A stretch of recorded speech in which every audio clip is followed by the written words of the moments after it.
The Boy Who Remembered Another Man's Life. The story of Imad Elawar, Lebanon. In the small Druze village of Kornayel, nestled in the mountains of Lebanon, a boy named Imad Elawar was born in 1958. To his parents, he was a healthy, happy child, no different from others in the village. But by the time he turned 2.5, something began to change. Imad started speaking of things no one could understand. He would sit in the shade of the olive trees and whisper strange names. Mahmoud, Jamil, Khayriya, names. That meant nothing to his family. He told his mother that he was not her son. Not really. He said he came from another village, a place called Barani. He described a red car he once drove, the smell of oil and metal from the garage where he worked, and a chest pain that led to his death. I couldn't breathe, he said quietly, touching his throat with small fingers. His parents, startled and confused, didn't know what to think. Reincarnation was part of their Druze faith, but hearing such confident and precise claims from a toddler unsettled them. His father began writing things down. The details were too many to ignore. Tools, places, people, even the layout of a home Imad had never seen. Word of the strange boy spread, eventually reaching the attention of Dr. Stevenson, a psychiatrist from the University of Virginia, known for investigating young children who claimed to remember previous lives. Stevenson traveled to Lebanon in 1964 when Imad was 5 years old and began interviewing him. The boy, gentle and soft-spoken, recalled over 50 specific facts about his previous life: his job, family members, the names of friends, the cause of his death, even the exact location of certain belongings. Dr. Stevenson took careful notes, ensuring that Imad was not influenced by leading questions or the suggestions of adults. Most of Imad's statements had been made long before he had ever been taken to Barani. When the family finally did travel to the village, what unfolded there was beyond anyone's expectations.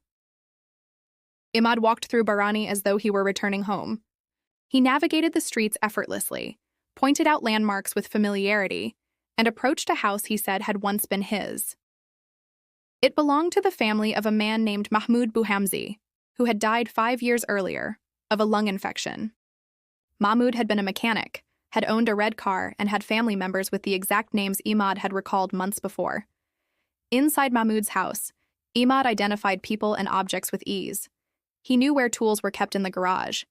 He called Mahmoud's mother Mama and embraced her with tears in his eyes.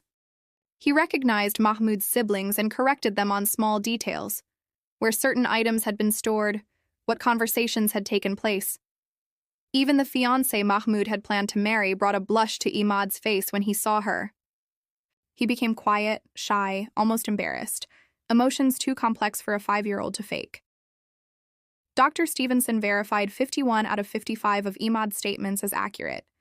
They matched Mahmoud's life down to astonishingly specific details. Stevenson, who had examined dozens of similar cases around the world, would later cite Imad's case as one of the most thoroughly documented and compelling reincarnation cases he had ever studied. But just as mysteriously as the memories had come, they began to fade. By the time Imad was 7, the visions of his past life began to blur and slip away, like a dream after waking. He stopped mentioning Mahmoud.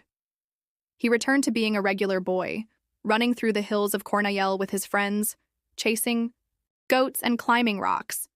Whatever lived inside him from before had gone quiet. Still, the story lingered, in his village, in Stevenson's journals, and in the minds of those who heard it. People whispered about the boy who had remembered too much, the child who had wept for a mother he hadn't been born to. For some, it was confirmation of their deepest beliefs. For others, it was a mystery best left unanswered. Imad grew up and lived his life. But his childhood story remained one of the most convincing pieces of evidence for the possibility that the soul somehow remembers.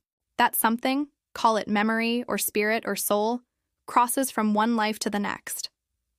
And long after the dust had settled on the quiet streets of Barani, and Imad had forgotten the shape of a red car or the smell of engine grease, the story still lived, because once a little boy had said with perfect certainty, "I lived before."